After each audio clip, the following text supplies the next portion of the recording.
Bienvenidos a su podcast Nihilismo Sano. Mi nombre es Federico Compeán y el día de hoy vamos a hablar de el tema del consumo, el poder del consumo o la retórica más bien que hay detrás del poder de consumo individual como una herramienta para cambio sistémico. Vamos a ir explicando un poquito todo esto. ¿De dónde surge el tema? Bueno, la inspiración viene principalmente por ahí un video de Bill Maher que me pasaron. Bill Maher es una personalidad estadounidense, ¿no? Tiene por ahí un programa que con HBO. Es una personalidad, creo que está identificado con la parte demócrata, pero pues les digo, es bastante central, conservadora, reaccionaria, incluso. Pero bueno, ese es como un tipo de comentarista político slash comediante, ¿no? Esos que hay mucho en Estados Unidos. Y tiene ahí sus programitas, es muy famoso. Es el típico comediante, digamos, ya grande, que se las da de mucho sentido común, ser muy realistas y decir las cosas como tal y como son, ¿no? Normalmente pues es como una excusa para decir estupideces reaccionarias. Pero bueno, alguien me puso un video de este cuate que como que le tiene un odio muy profundo a las generaciones más jóvenes.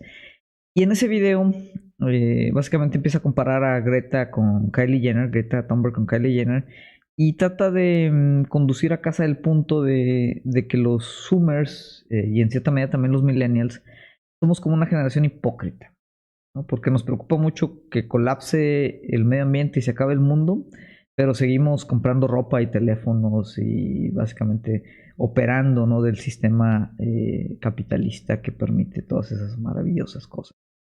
Esta es una crítica muy típica, yo creo que la mayoría de ustedes la han escuchado, ¿no? De, ay, no puedes criticar el capitalismo desde tu iPhone y estupideces de ese tipo. No me gustaría como que ahora sí desgastar tiempo en explicar por qué es una crítica bastante superficial, pero es importante entender, por ejemplo, cuál es el tipo de discurso o qué implica este discurso.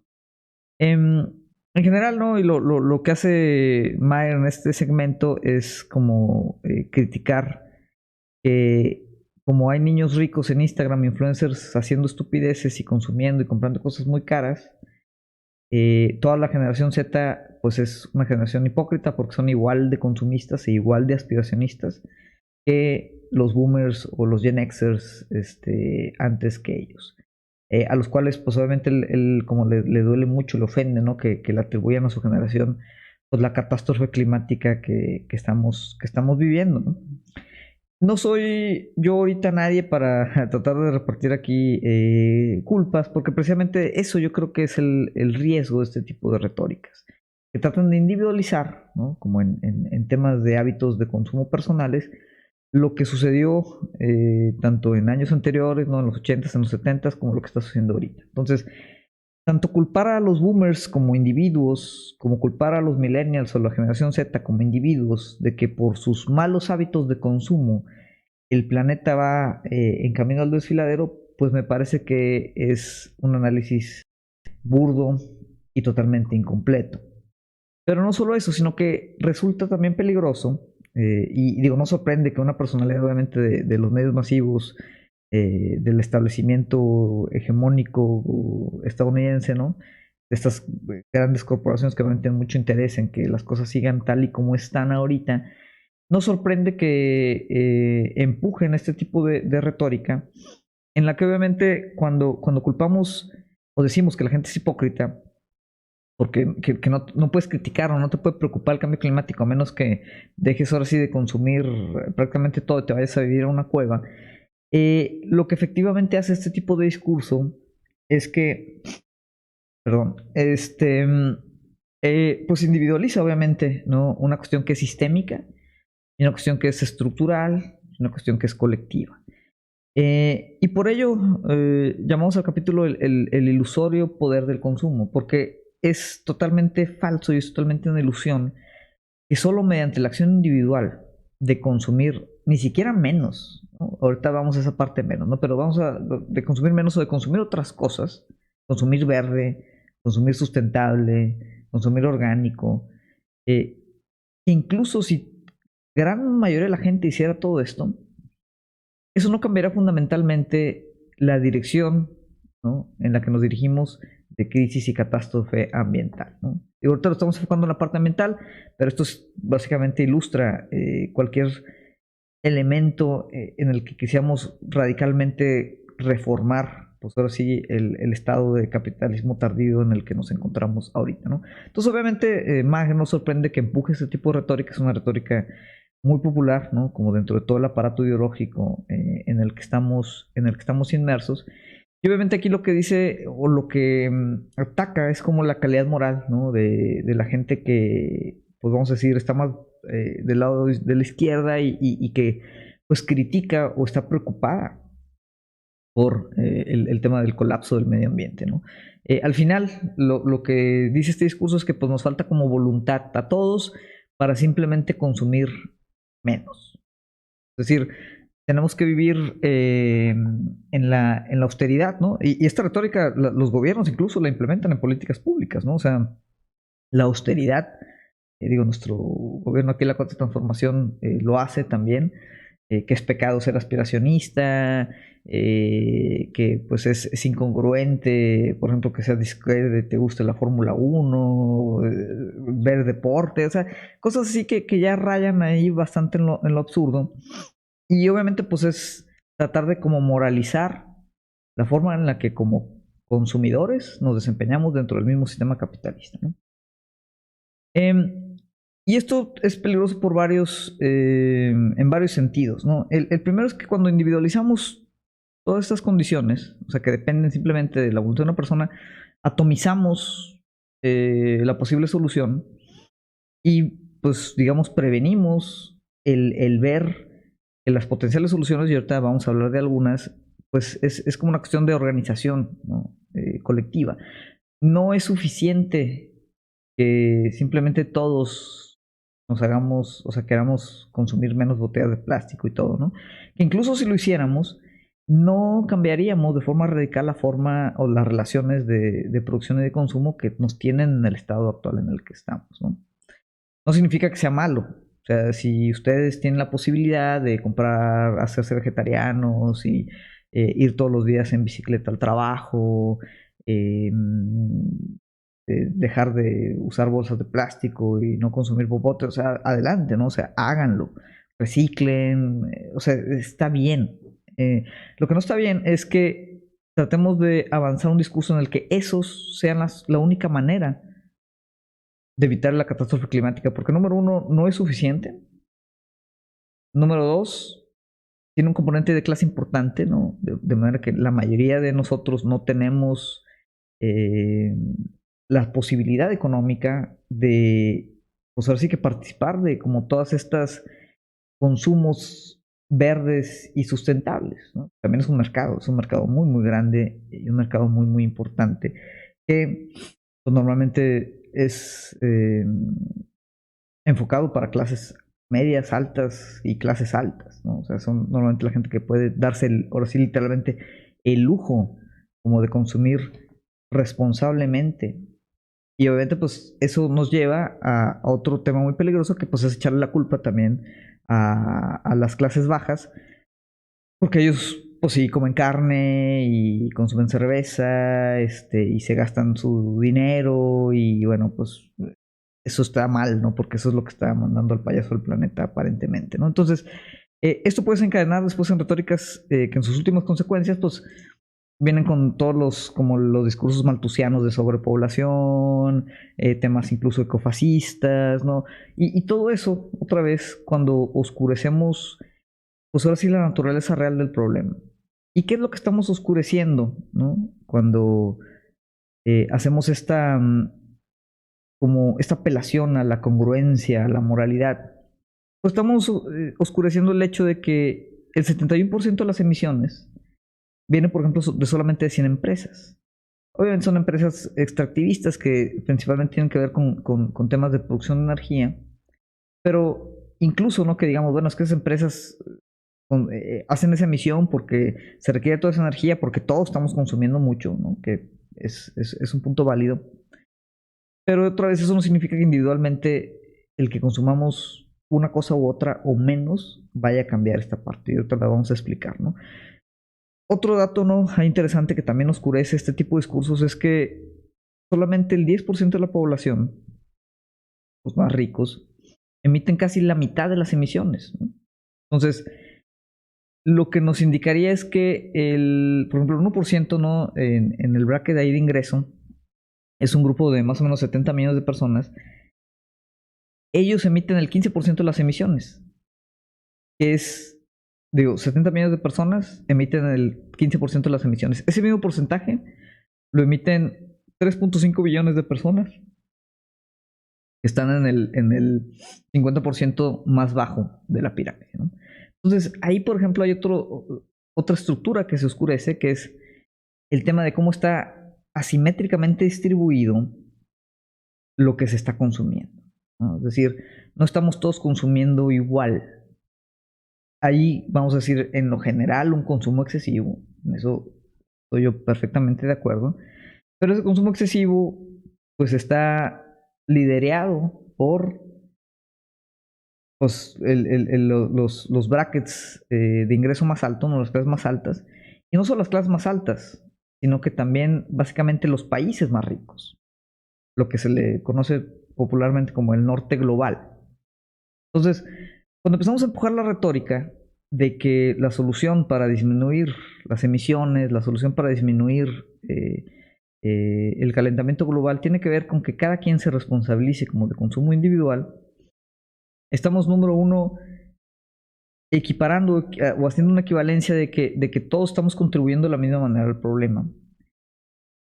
Y que tal vez las clases más bajas, las clases medias, las clases bajas y el sur global, pues de otra manera tienen que ser los que traten de compensar, hacer como offset, ¿no?, de todo ese consumo excesivo que se está haciendo en el norte global. Entonces, de otra manera es como socializar un problema en el que el beneficio pues está individualizado en sectores muy muy específicos y muy muy bien identificados, ¿no? Entonces, esa es la primera parte. Y la segunda parte es que cuando hablamos simplemente de consumo como la único método para reformar o transformar o votar cambios en la forma en la que la sociedad opera, estamos también ocultando o ignorando la parte de las estructuras, corporaciones, gobiernos, que básicamente median la forma en la que se dan las relaciones de producción y consumo. ¿Qué significa todo esto, no? Si el día de mañana milagrosamente todos dejáramos de consumir, por poner un ejemplo, agua embotellada, eso no significa que la empresa o el capital que opera los medios de producción del agua embotellada va a desaparecer. Posiblemente las empresas como tal de agua embotellada tengan pérdidas, pero el capital mismo, o sea, las estructuras de propiedad privada, o sea, que son donde se controla los medios para producir, que es, digo, el capital de ahí inicia y el capital compra una fuerza de trabajo, ¿no?, a través de los trabajadores, compra materias primas, ¿no?, compra energía, compra tecnología, compra propiedad, y a partir de esa combinación, ¿no?, de materias primas, propiedad, energía y todo lo que es la fuerza de trabajo, pues hay un proceso en el que se fabrican pues cualquier tipo de mercancía. Esa mercancía se produce, ¿no?, entra al mercado, se vende, se genera un superávit. Ese superávit que toma o recircula hacia el capitalista. Y bueno, empieza un ciclo, es un ciclo de acumulación. Esa estructura, ¿no?, muy sencilla, es básicamente como funciona así a nivel muy muy básico el capitalismo. Esa estructura, no importa qué tanto, qué tan poco consumamos, permanece. Y la forma en la que está distribuida esa estructura, es decir, quien tiene control de la forma en la que producimos, quien tiene control de la materia prima, quien tiene control y puede pagar la propiedad privada donde se realiza todo esto, quien puede pagar la fuerza de trabajo, eso no cambia, ¿no?, porque ese capital está ahí. puede que se pierda cierto capital porque pues una empresa botelladora de agua vaya a quebrar porque decimos de repente ya no consumirlo, pero la relación se mantiene, la estructura se mantiene. Normalmente estas pérdidas, y ustedes lo han visto cuando hay una gran crisis, ¿no? Porque en todos estos elementos del capital, y así lo explica David Harvey en los límites del capital, pues hay crisis que lo que hace el capitalismo es que las va moviendo de lugar. Entonces, si hay una crisis de consumo, es decir, si dejamos de consumir botellas de agua o otras cosas, ¿no? Nos hacemos todos ermitaños. Esa crisis de consumo es una crisis del capital, ¿no? Pues se va a empezar a permear o a empujar en otras partes de los sectores. En la forma en la que, oye, pues esas empresas van a cerrar y va a haber desempleo.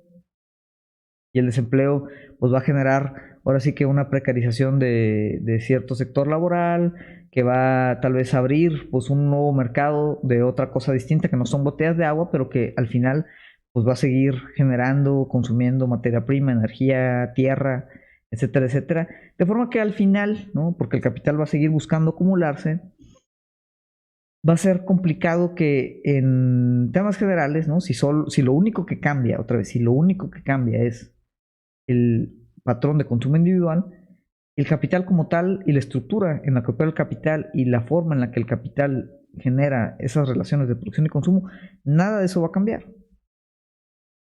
Es parte de lo que nos tiene pues ahora sí que en este gran problema de la crisis climática, ¿no? Que es el paradigma del crecimiento y la acumulación del capital. Ahí está, ¿no? En esa estructuración, que obviamente no es una estructuración tan directa, ahí es donde está principalmente el problema. Y eso no se puede resolver a través de solamente acciones individuales de consumo, incluso aunque bajemos nuestros consumos. Porque también con las estadísticas que damos ahí, quien tendría que bajar su consumo para empezar serían pues el top 1%, o sea, donde tienen más capital. Obviamente, perfectamente, vamos a decir, casi obvio que pues sean los que más consumen, ¿no? Pero básicamente ellos tendrían que bajar casi el 97%, ¿no? De sus emisiones. O sea, ellos tendrían que dejar de consumir casi, o sea, si hacemos la comparativa, ¿no? Y dibujamos una línea como de sustentabilidad, la gran mayoría de los países del sur global, y si eso lo traducimos en los brackets de ingreso, la gran mayoría de las personas están debajo de esa línea, ¿no? Es decir, la mayoría de las personas tienen un consumo bastante sustentable. Que si tenemos aspiraciones a querer ser Elon Musk y Jeff Bezos, bueno, ese es un tema ideológico que se reproduce también a través de los aparatos ideológicos del capitalismo, ¿no? La hegemonía dominante y todo ese tema, ¿no? Pero ser aspiracionista, ¿no? Hay mucha gente que lo es. Ser aspiracionista no significa que consumas como millonario, ¿no? O sea, que tú quieras ser millonario no significa que estés consumiendo como millonario. Los millonarios y billonarios consumen como millonarios y billonarios y ellos no ocupan ser aspiracionistas porque ya están ahí, en las posiciones que a veces muchos de nosotros aspiramos a llegar. Pero el que tengamos nosotros como esa aspiración ideológica no tiene nada que ver con el consumo, ¿no? Puede haber gente de muy bajos recursos que tenga esa aspiración de llegar a ser el siguiente Elon Musk, posiblemente no lo lleguen a hacer. Estadísticamente al menos es casi imposible. Entonces, aunque ideológicamente puedan ser incongruentes, ¿no? Que les preocupe el medio ambiente, pero sí quieran llegar a ser millonarios, al final no lo son en este momento, entonces no están consumiendo como millonarios en este momento. Entonces, el tema al final, ¿no? Tiene que ver con el paradigma de crecimiento y acumulación de capital. Eso obviamente no te lo va a decir Bill Maher y no te lo va a decir ningún medio típico de televisión porque pues obviamente son medios que sirven al capital. Las corporaciones sirven al capital, los gobiernos, ¿no? Sirven al capital, el sistema judicial sirve al capital, entonces hay una estructura que está básicamente diseñada para mantener este mecanismo que explicábamos de circulación y acumulación de capital. Y si consumir menos, ¿no? O consumir verde o consumir responsablemente alterase ese orden, alterase ese ciclo del capital, créanme que no estaríamos escuchando ninguno de ese tipo de discursos o ningún ese tipo de propaganda en las noticias, en los medios, en las redes, ¿no? Porque en el momento que realmente se amenace ese ciclo, o se pueda quebrar, o se pueda realmente reestructurar o transformar, el capital mismo va a entonces emitir violencia, ¿no? A través de el monopolio estatal, el ejército, la policía, etcétera, etcétera, para evitar que eso altere o ponga en crisis todo el proceso de crecimiento. Entonces suena como todo lo que hablamos aquí muy pesimista, pero yo creo que es importante verlo a ese detalle, ¿no? Obviamente estamos hablando aquí de temas de marxismo clásico, ¿no? 101. Eh, por ahí vamos a dejar tal vez algunos recursos en la descripción ahí del episodio. Porque digo, no es algo tan directo de entender porque la forma en la que interactuamos, en las que las relaciones sociales en el capitalismo están tan estructuradas, ocultan esto que ya cuando lo explicas pues es directo, es obvio, ¿no? Es como muy elemental, ya cuando lo ves. Pero todo esto está oculto. Y se mantiene oculto principalmente por personalidades o discursos como los que da este cuate Bill Maher, en donde va y hace una diatriba que los chavos no se pueden quejar porque están consumiendo cosas. ¿Usas ropa? No te puedes quejar. ¿Usas teléfono celular? No te puedes quejar. ¿Comes comida que se hizo dentro de la estructura capitalista? No te puedes quejar. Y de ahí viene la frase esa muy famosa, ¿no? De que no hay consumo ético en el capitalismo. Y tiene que ver con eso, ¿no? O sea que no importa qué patrón de consumo tengas, qué tanto, qué tan poco consumas, no alteras este ciclo, no alteras esta estructura. Esa estructura se mantiene. Se va a reconfigurar tal vez. Y ahora en vez de venderte botellas de agua, te van a vender los famosos NFTs, estas estupideces, ¿no? Que usan el blockchain y gastan más energía que países enteros, ¿no?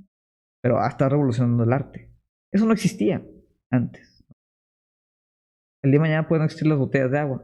El capital va a seguir circulando. Y la crisis climática se va a seguir agravando. Entonces a todo esto dices, bueno, entonces, si las acciones individuales por sí solas de consumo no tienen realmente ningún poder, o tienen un poder minúsculo, ¿no? Otra vez ya les dije, si ustedes quieren ir en bicicleta al trabajo y ser veganos y no consumir carne, adelante. Hay obviamente un beneficio en esa parte, ¿no?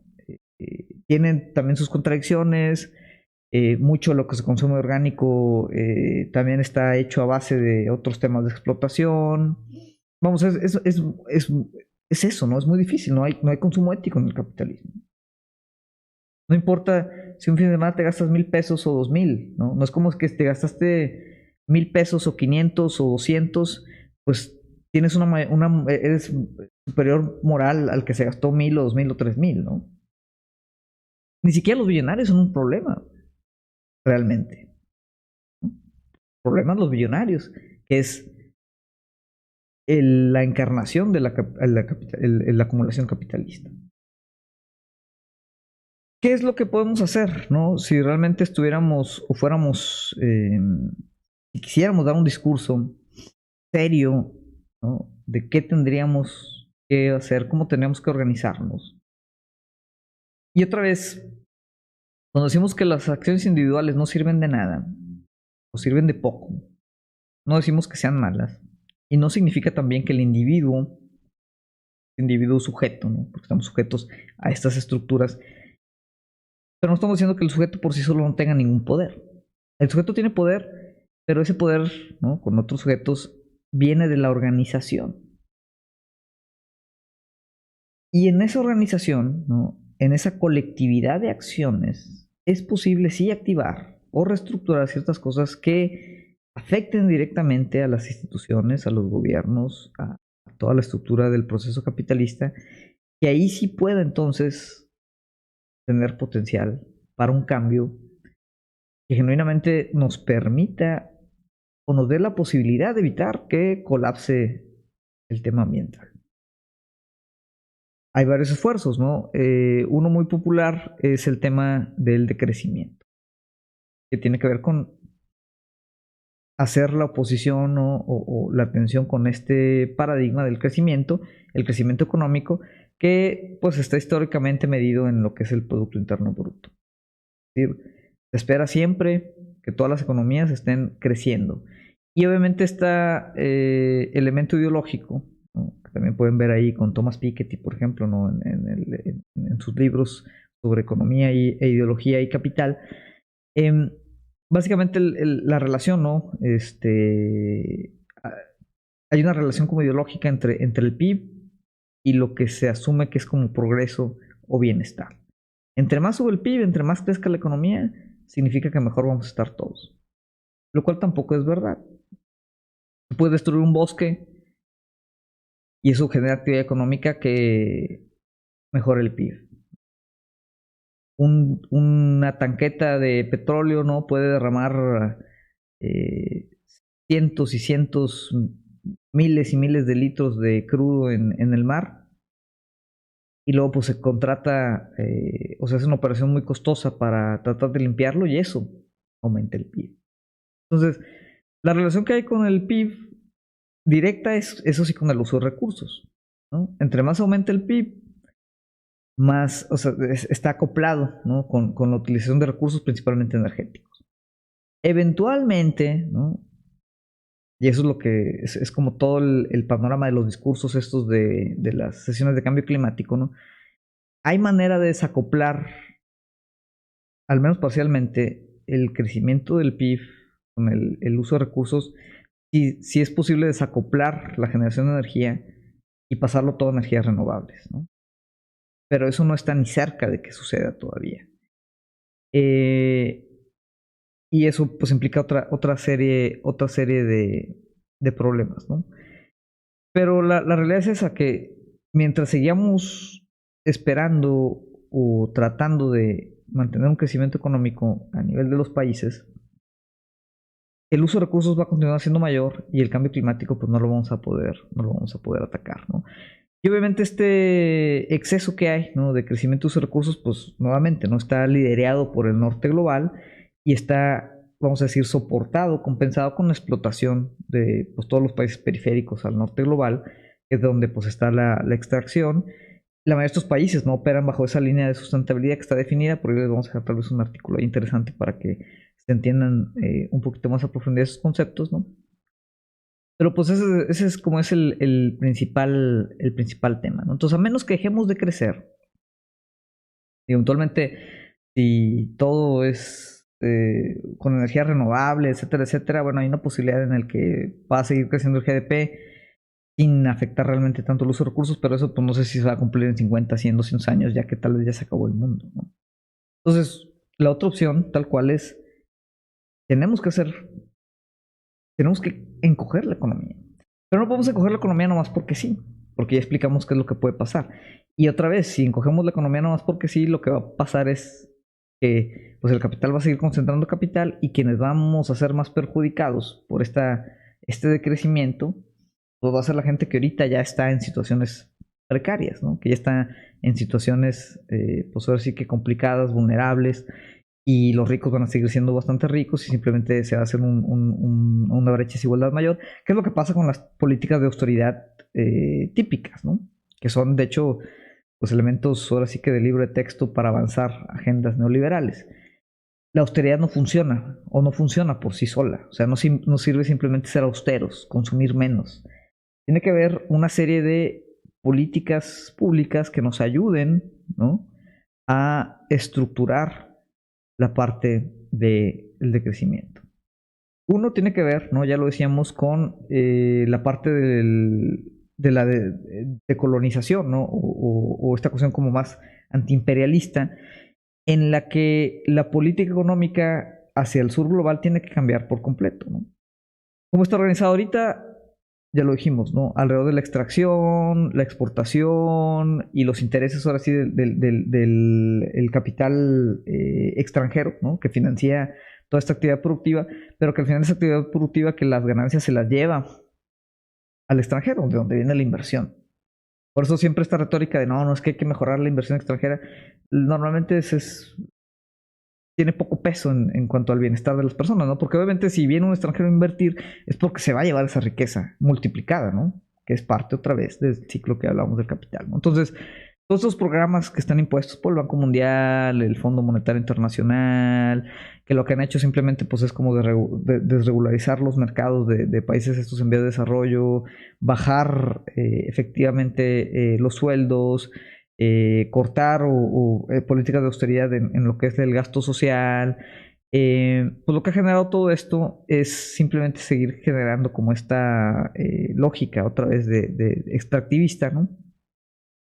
Y una cosa que tendría que pasar para que el decrecimiento fuera factible, pues es que se tendría que empezar a reenfocar esta política económica global a mejorar directamente los resultados, ahora sí, de bienestar social, que se miden directamente en temas como mejor acceso a servicios médicos, educación, obviamente acceso a alimento, transporte público, en general, o sea, las cosas que realmente a uno le permiten vivir, así que una vida digna, ¿no? Y para ello, estos países del sur global, México es obviamente uno de ellos, tendríamos que construir pues esa capacidad económica para poder sostener como nuestras necesidades domésticas particulares, ¿no?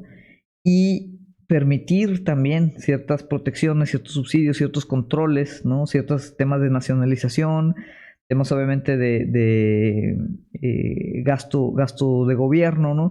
Y obviamente pues una política fiscal y monetaria pues así progresiva, ¿no? En cuanto a impuestos, que permitieran construir todo ese tema, ¿no? Que nos pudiera poner pues otra vez en un nivel más plano para pues ahora sí rehusar estas condiciones de políticas extractivistas del norte global. En este caso, principalmente nuestro vecino gringo, ¿no?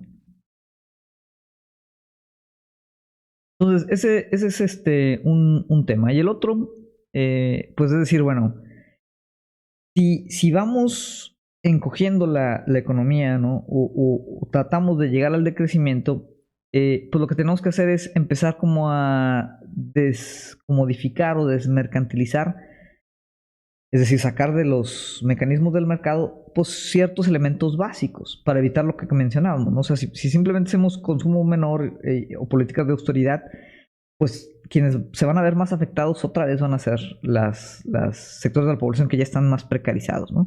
Entonces, si con ese fortalecimiento de las economías podemos establecer no un ingreso básico universal, sino como servicios básicos universales, ¿no? Temas de, otra vez, acceso a servicios de salud, educación, transporte, vivienda, agua, energía, internet, etcétera, etcétera. Eso ya nos pone en una posición en la que ya la población no está vulnerable a simplemente perder su trabajo y caer, así que en la pobreza y la miseria total, y permite entonces ahora sí hacer una estrategia en la que incluso las horas laborales sean menores, ¿no? El trabajo que se requiera sea menor, las pagas pueden ser menores, ¿no? Pero ya aseguramos como este tipo de como red eh, eh, de protección social. Las pagas pueden ser menores, pero al bajar, y esto también está muy estudiado, ¿no? Al bajar las jornadas laborales, ¿no? Lo pueden ver en ejemplos en Europa, donde en promedio trabajan 800,000 horas menos que, por ejemplo, en México al año, ¿no? Que son como 180 días de descanso adicionales. Pero se puede ver que conforme va bajando también el horario laboral, ¿no? O sea, las jornadas laborales, bajan los consumos, se distribuye mejor el trabajo pagado del no pagado, ¿no? Que afecta desproporcionalmente a las mujeres. Empieza a disminuir también pues, la necesidad de servicios o productos que son muy intensivos con el medio ambiente para tratar de compensar pues, el tiempo que a veces gastamos en el trabajo, reduce la parte de desigualdad, en fin, empieza a haber ya una serie de temas. Obviamente consumimos menos, obviamente esto va a hacer que la economía no solo no crezca, sino se decrezca, pero al tener ya como estas necesidades primarias desmercantilizadas y aseguradas, pues entonces ya estamos empezando a plantear, ¿no? Y todo esto obviamente en esta labor de política pública importante y la voluntad gubernamental, ¿no? Estructural y organizativa para hacerlo, pero ya empezamos a transformar ahora sí esas relaciones de producción, esas relaciones de consumo. Y ahí entonces, con este tipo de situaciones, ahora sí ya podemos empezar a pensar en una economía que no esté acabándose con el planeta. Pues todo esto obviamente tiene un grado de complejidad, importante. Son temas estudiados a nivel económico. Hay muchas líneas de investigación de resultados, de datos ya actuales, ¿no? De todo este tema. Y ahí es donde tenemos que estar planteando ahora sí las soluciones reales o realistas. Esas sí son soluciones realistas para el tema del cambio climático global. No a través simplemente de la atomización o individualización de los patrones de consumo individuales.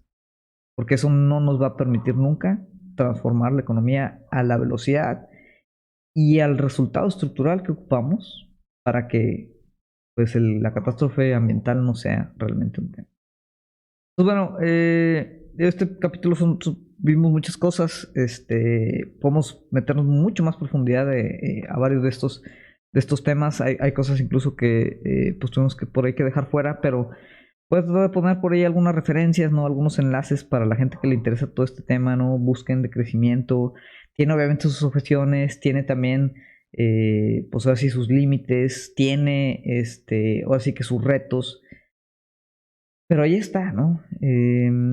Y no dejemos que nos digan que tenemos que prácticamente renunciar a todas nuestras pertenencias, irnos a vivir en una cueva y ya después de eso ahora sí plantear este tipo de soluciones, porque si no somos moralmente incongruentes, porque eso es total y vil patraña, ¿no? Entonces, pues bueno, esto es de lo que quería platicar un poquito el día de hoy. Este es pues una explicación así breve de la ilusión ideológica del poder del consumo. No se crean, ¿no? Que realmente ustedes van y votan cuando van al súper.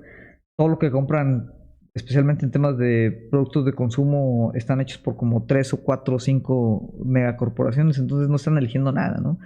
Si eligen un champú A o el B, le están pagando a veces a la misma empresa. Entonces, son temas otra vez que ofuscan, que oscurecen, que ocultan la realidad de cómo funcionan los mecanismos de producción y consumo. Y es importante, pues, esa condición ideológica, tratar de aclararlo un poquito y a partir de ahí, ahora sí, hacer el análisis más crítico de qué tenemos que hacer, qué tendría que realizarse, cuáles son los compromisos colectivos y sociales que tenemos que hacer para así poder entablar una conversación seria sobre alternativas para resolver el cambio climático. En fin, para los que nos escuchan por primera vez, ojalá les guste el contenido. Este fue un poquito más económico, social, digo, si tenéis un tema marxista.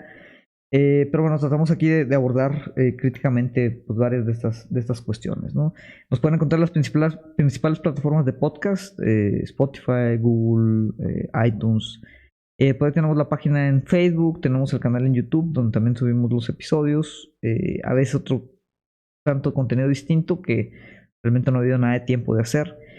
Y quienes me quieran contactar personalmente, bueno, ahí está mi Twitter, es Fede Fiesta y Fede Compean en Instagram. Entonces, por favor, si les gusta el contenido, den like, compartan, comenten, pasen el link a sus camaradas. Si alguien les dice que no se pueden quejar del medio ambiente porque tienen un teléfono, pues le rayan la madre y luego les pasan el podcast y ya lo pueden discutir así amablemente.